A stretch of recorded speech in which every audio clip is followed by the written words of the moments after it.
Macmillan Audio presents Nothing But the Bones by Brian Panowich. Narrated for you by Brian Troxell.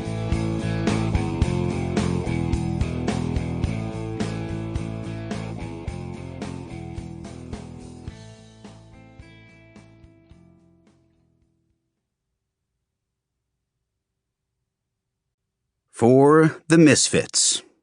There are more of us than them. God loves you, but not enough to save you. Ethel Cain. They thought I had guts. They were wrong. I was only frightened of more important things. Charles Bukowski. Intro. 1989. Chapter 1. Buy the sky and sell the sky and bleed the sky and tell the sky. R.E.M. Don't fall on me, the boy sang out loud, not realizing it. He did that sometimes, and he hated that about himself. But that was just one thing. There was a lot to hate.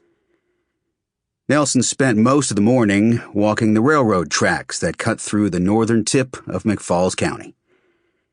He'd never actually seen a train come through here, and the foot-tall skunkweed that grew up through the brittle wooden ties made him believe the tracks were now a relic of the past. But at night, sometimes from his bedroom, he'd hear the whistle blow. Or maybe that was his imagination. He bent over to pick up a glass Coke bottle and hurled it several feet down the tracks.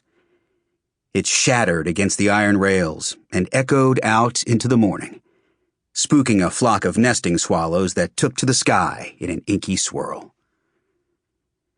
He kept walking a while, stopping to toss crushed soda cans and chunks of rock against the concrete embankment under Slater Street Bridge.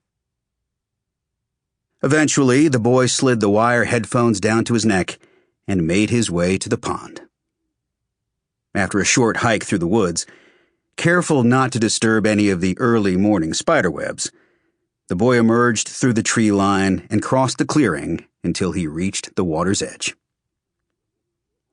Nelson dropped his Walkman and his backpack onto a smooth chunk of limestone and sat down. The breeze sweeping off the pond was cool this time of day, and it felt good blowing around the boy's shirt collar.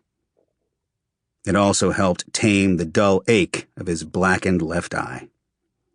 His father, Satchel, had popped him pretty good at supper the night before, and left a doughy pink welt that had morphed into a patchwork of violet and yellow bruises. It hurt like hell. Nelson rubbed at his face. He'd never been fond of the way he looked, even when he wasn't toting a black eye.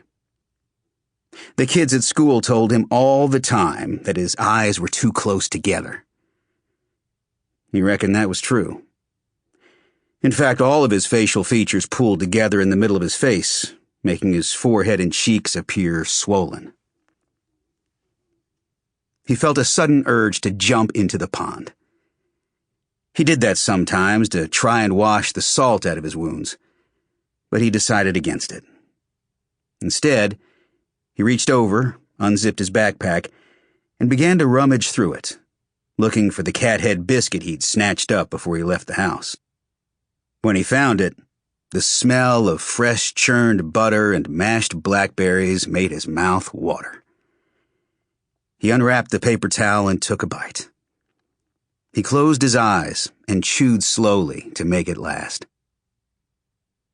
He knew this was most likely all he'd get to eat today.